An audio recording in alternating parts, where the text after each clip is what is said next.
Hello dear students, welcome to my Odia classes. पिला माने आज क्लास को स्वागत। आज आम फर्स्ट ईयर अकाउंटिंग चैप्टर 2 रो क्वेश्चन नहींचे इंपोर्टेंट क्वेश्चन जहाँकि आमर एग्जाम रे आसीबो कॉलेज एग्जाम रे समस्त या को शेष पर्यंत देखिए आउ भल लगिले लाइक आउ शेयर करके जिवे। ओके, आज क्लास रे आमे कॉन्सेप्ट विथ एक्सप्लेनेशन आउ क्वेश्चन को बुझिबा। क्वेश्चन गुड़िक बहुत पिले इंपोर्टेंट एग्जाम रे आसीबो, एहाकू निहाती पढ़िबा आवश्यक जहाँ फल कि भल स्कोर एग्जाम रे पारिबो आ फंडामेंटल क्लियर हो पारिबो। ठीक अछि, चलो आरंभ करबा। फर्स्ट क्वेश्चन होची आमर जो क्वेश्चन गुड़ा नहीं पिले एमसीक्यू क्वेश्चन। फर्स्ट क्वेश्चन होची according to which accounting concept even the owner of the business is treated as a creditor। जे बिजनेस रो ओनर ताकू क्रेडिटर रूप रे ट्रीट करा जीवो। ताले एई चारोटी कॉन्सेप्ट मध्यरु को कॉन्सेप्ट कहूची पिले यार राइट आंसर हबो पिले बिजनेस एंटिटी कॉन्सेप्ट। यार राइट आंसर पिले बिजनेस काहे केला बिजनेस एंटिटी कॉन्सेप्ट पिले कहूची जे एहा गोटे कॉन्सेप्ट जहा कि बिजनेस आउ ओनर दुई जन जाक सेपरेट। ओनर हैला नेचुरल पर्सन आउ बिजनेस हैला आर्टिफिशियल पर्सन। ताल क्रेडिटर कहीं केला ना अमाउंट ऑफ मनी बा amount of capital invested by owner. Okay, तो ओनर जेहेतु इन्वेस्ट करुची तो owner is treated as a creditor. Okay, तो मनी इन्वेस्ट कला कि ओनर, ताले सी हैला ताकू जदि आमे अलाउ करिबा इंटरेस्ट ताले बिजनेस रो सेटा एक्सपेंस हबो, खर्च हबो। आउ इंटरेस्ट डा इनकम रिसीव करियो कि ओनर बिजनेस रो। तेणु करी सी हैला पिले क्रेडिटर हिसाब रे धरा जीवो। माने धारक जी धार देई थाए क्रेडिटर, ओनर पैसा इन्वेस्ट करके बिजनेस स्टार्ट कला तापरे से अलग हो गले दी जन। ओनर बिजनेस रू इंटरेस्ट पाइबो जदि ताको इंटरेस्ट अलाउ होइथिबो। ओके, ताले एई बिजनेस आउ ओनर दुई जन पिले अलगा जिनिस हे जिवे। ठीक अछि, सेथि पई कोहा होची बिजनेस एंटिटी कॉन्सेप्ट आउ ओनर होची तार creditor. Okay,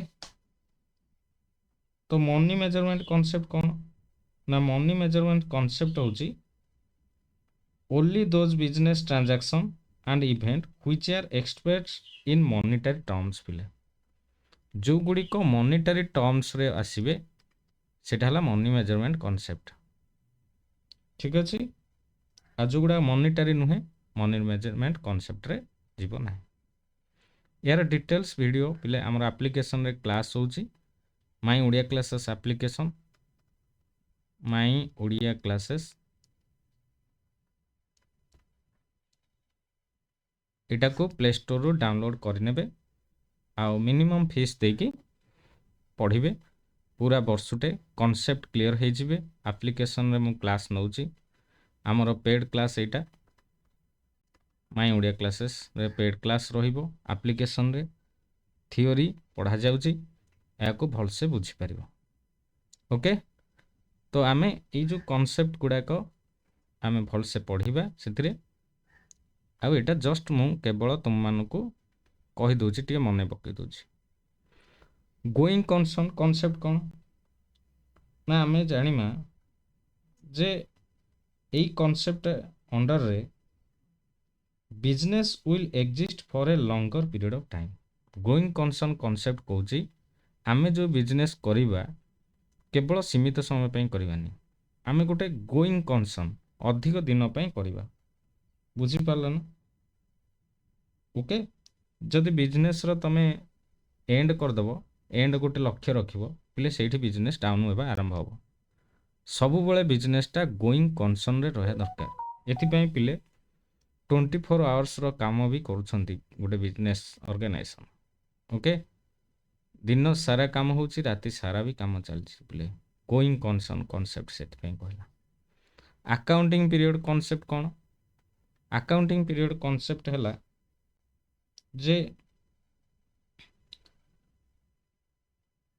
at the end of financial statement, business are prepared to know the profit and earn how much money earned and how much money lost during a period of, and the financial position of the business at the end of that period.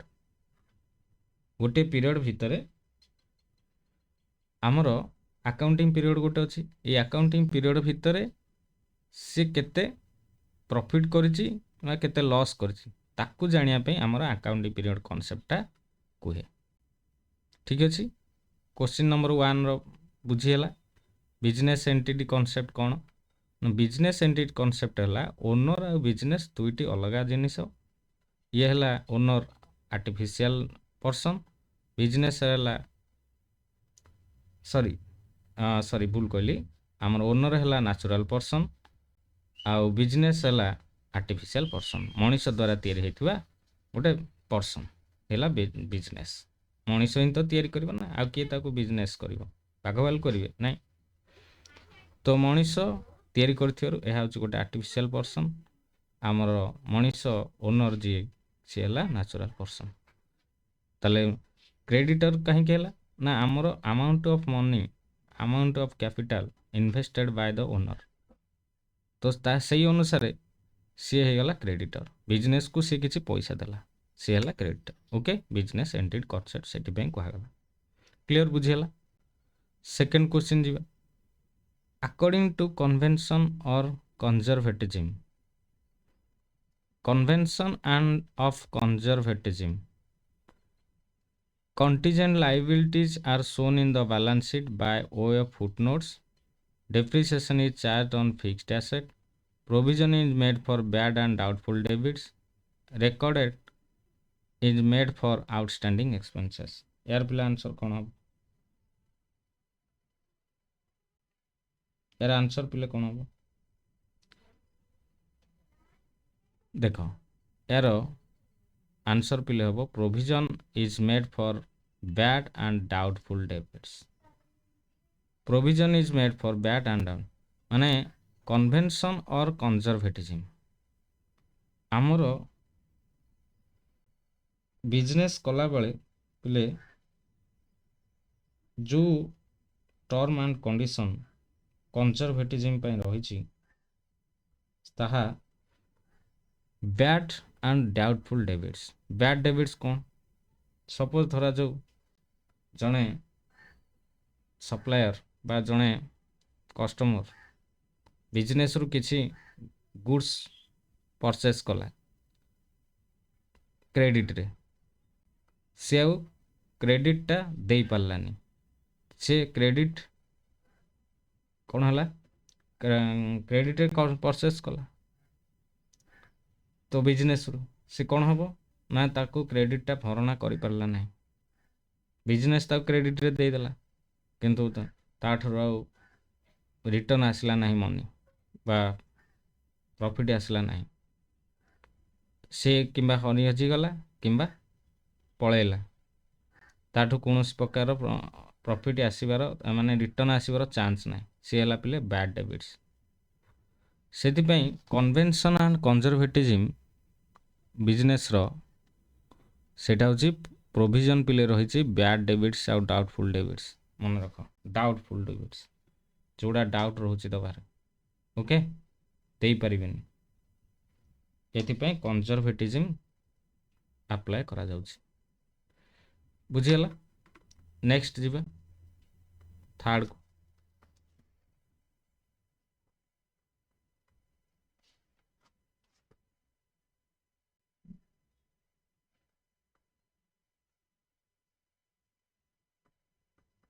Third concept कौन रही as for dual aspect concept ये चारोटी option भितर कोटा ठीक capital is equal to assets plus liability ना asset is equal to capital minus liability ना asset is equal to liabilities मान capital asset is equal to liability plus capital यार right answer कौन हम आंसर को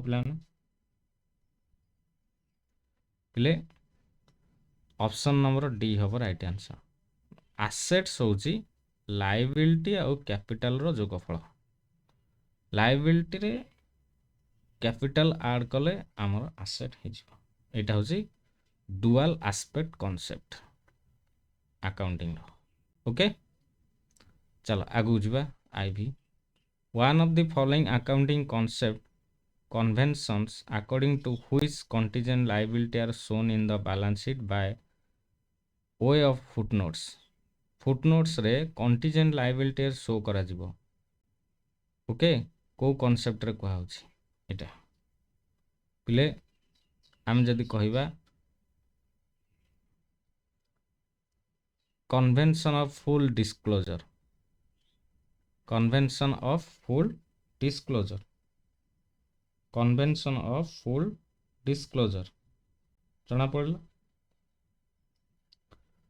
एटा होछि कोन अकाउंटिंग कॉन्सेप्ट रो convention accounting which contingent liability contingent liability टा शो करा जिवो बैलेंस शीट रे फुटनोट्स रे तळे याको कहंदी convention of full disclosure okay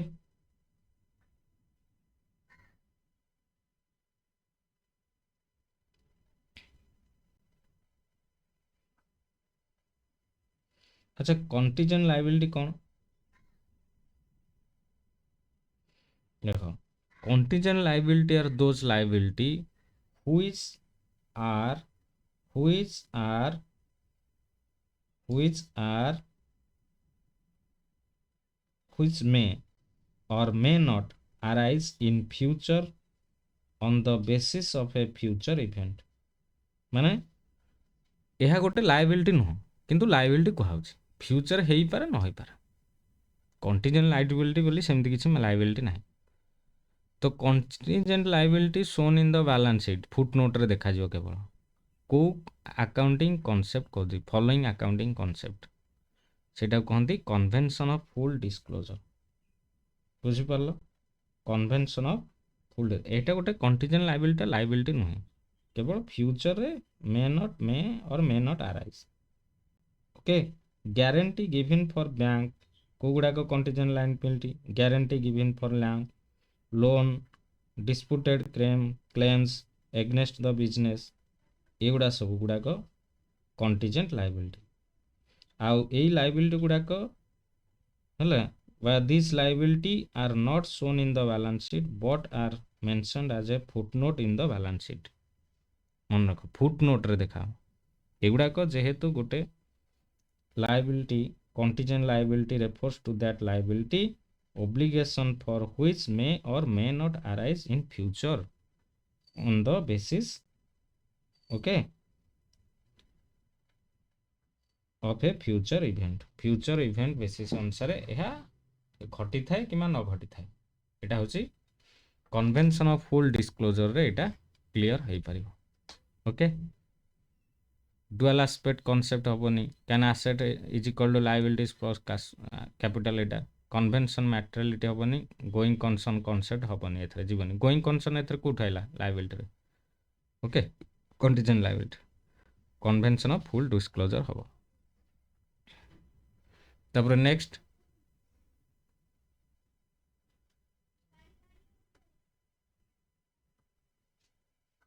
one of the following accounting concept convention according to which cost of a small calculator is shown as an expense and not an asset कहला one of the following accounting concept हो किंबा convention concept हो किंबा convention को according to which cost of a small calculator is shown as expense माने गोटे small calculator रो cost टाको expense हिसाब रे शो करा जिवो नॉट एन आसेट याकू आसेट कहजीवनी याकू को कॉन्सेप्ट बा कन्वेंशन कहूची को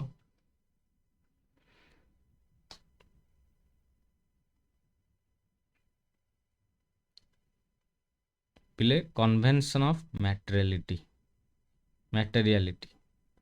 कहना यहाँ गोटे material cost of A small calculator यहाँ गोटे मटेरियल मैचिंग कॉन्सेप्ट हेनी दुईटा अकाउंटिंग पीरियड कॉन्सेप्ट हेनी पीरियड रे आसेनी फ्लूल डिस्कोर्स तो यहाँ हूँ कंटीजेंट लायबिलिटी ओके किंतु cost of A small calculator convention of materiality बोली कहती convention of materiality cost of A small calculator okay next concept convention on the basis of which depreciation on fixed assets period is concept and convention on basis of which depreciation on fixed asset depreciation of fixed asset को concept और convention कहूँ ए right answer कौन हम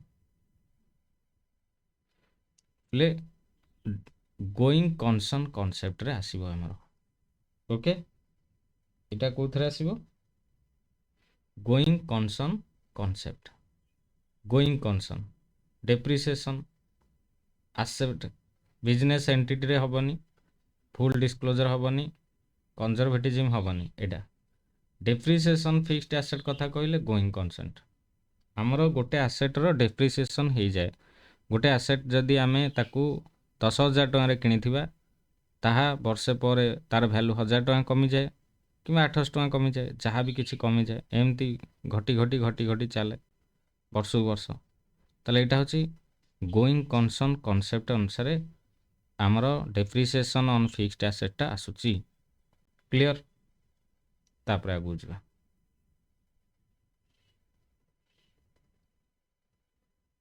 7 number question कौन अच्छी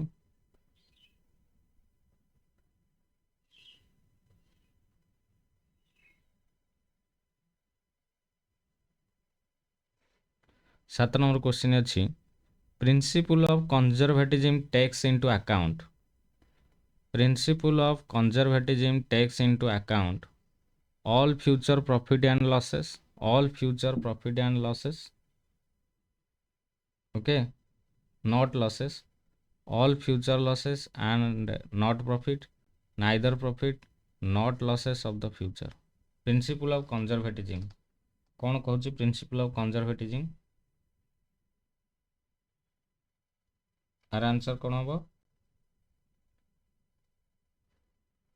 all future losses and not profits loss कथा ही कह फ्यूचर लॉसेस कथा कह नॉट प्रॉफिट कथा माने प्रॉफिट नुह पूरा conservatism takes into account conservatism कहले takes into account all future losses and not profit एटा हम राइट आंसर ओके 7 रे 8 रे कहबा according to the convention of conservatism closing stock is a valued at closing स्टॉकटा आमे कौन कहवा ताको कॉस्ट प्राइस कहवा मार्केट प्राइस कहवा cost price or market price whichever is less and reliable price according to convention of conservatism closing stock is valued at closing stock को आमे कौन कहवा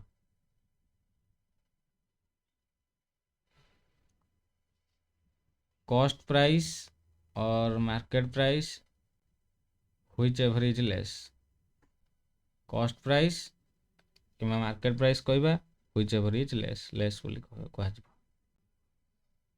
the accounting concept according to which qualitative transaction are not recorded in the books of account accounting concept को accounting concept qualitative transaction are not recorded in the books of account qualitative transaction गुड़ाक record करा जाए ना एरा answer हम money measurement concept money measurement concept है qualitative transaction are quality transaction गुड़ा लिखा हेनी in the books of account qualitative केवल क्वांटिटेटिव ट्रांजैक्शन ଭୁଲ ହେଲା। ମନି ମେଜରମେଣ୍ଟ କନସେପ୍ଟରେ କେବଳ କ୍ୱାଣ୍ଟିଟେଟିଭ, କ୍ୱାଲିଟେଟିଭ ନୁହଁ। ନେକ୍ସଟ ଲାଷ୍ଟ କ୍ୱେଶ୍ଚିନ୍ ଆଜିର, ଆମେ 10ଟି ପ୍ରଶ୍ନ ଆଜି ଆଲୋଚନା କରେ। ନେକ୍ସଟ କ୍ଲାସ୍ରେ ଆମେ ଆହୁରି ପ୍ରଶ୍ନ ଆଲୋଚନା କରିବା।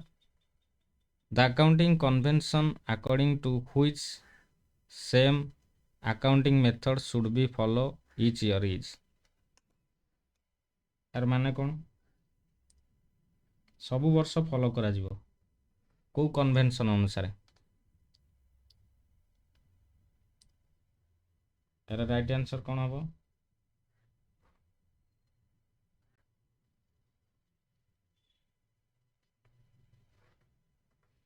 Convention of consistency. Convention of consistency, ଦେଖ ପିଲେ, କନଭେନସନ୍ ଅଫ୍ କନସିଷ୍ଟେନ୍ସି, କନସିଷ୍ଟେନ୍ସି ଯେଉଁଠି ଅଛି ସେଇଟା ହେବ ଆନ୍ସର ହେଲା। ସେମ୍ ଆକାଉଣ୍ଟିଂ ପିରିୟଡ଼ରେ ଗୋଟେ ବର୍ଷ ପରେ ଗୋଟେ ପିରିୟଡ଼ କନଭେନସନ୍ ଅଫ୍ କନସିଷ୍ଟେନ୍ସି ବୋଲି କହିବା। Accounting convention according to which same accounting methods should be followed each year, ୟାକୁ କୁହନ୍ତି କନଭେନସନ୍ ଅଫ୍ କନସିଷ୍ଟେନ୍ସି। କନସିଷ୍ଟେନ୍ସି ହେଲା। ଆଜି ଆମେ ଏଇ 10ଟି ପ୍ରଶ୍ନ ଆଲୋଚନା କଲେ। ଆଶା କରୁଛି ପିଲାମାନଙ୍କୁ ତୁମମାନଙ୍କୁ ଭଲ ଲାଗିଥିବ। ଯଦି ଭଲ ଲାଗିଛି, ଚ୍ୟାନେଲକୁ ନୂଆ ଆସିଥିଲେ ସବସ୍କ୍ରାଇବ୍ କରି ରଖ। ଏଇଭଳି ଭାବରେ ଆଗାମୀ ଦିନରେ କ୍ଲାସ୍ ପାଇବ ଆଉ ୟୁଟ୍ୟୁବରୁ କ୍ଲାସ୍ ଫ୍ରିରେ ପଢ଼ିପାରିବ। ଯେଉଁମାନେ ପେଡ୍ ବ୍ୟାଚ୍ରେ ଜଏନ୍ ହେବେ, ଆମକୁ 8917679496ରେ ମେସେଜ୍ କରିବ। ହ୍ୱାଟ୍ସଆପ୍ ନମ୍ବର ଏଇଟା, ହ୍ୱାଟ୍ସଆପ୍ ଆଉ ମାଇ ଓଡ଼ିଆ କ୍ଲାସେସ୍କୁ ଡାଉନଲୋଡ଼ କରିବ ଆଉ ଭିଡ଼ିଓକୁ ଲାଇକ୍ ଗୋଟେ ଦେବ। ଓକେ, ଅନଲାଇନ୍ରେ ପ୍ରିୟ କ୍ଲାସ୍ ହେଉଛି। ଓକେ, ତ ଆଜି ପାଇଁ ଏତିକି ପିଲେ, ରହୁଛି। ଧନ୍ୟବାଦ।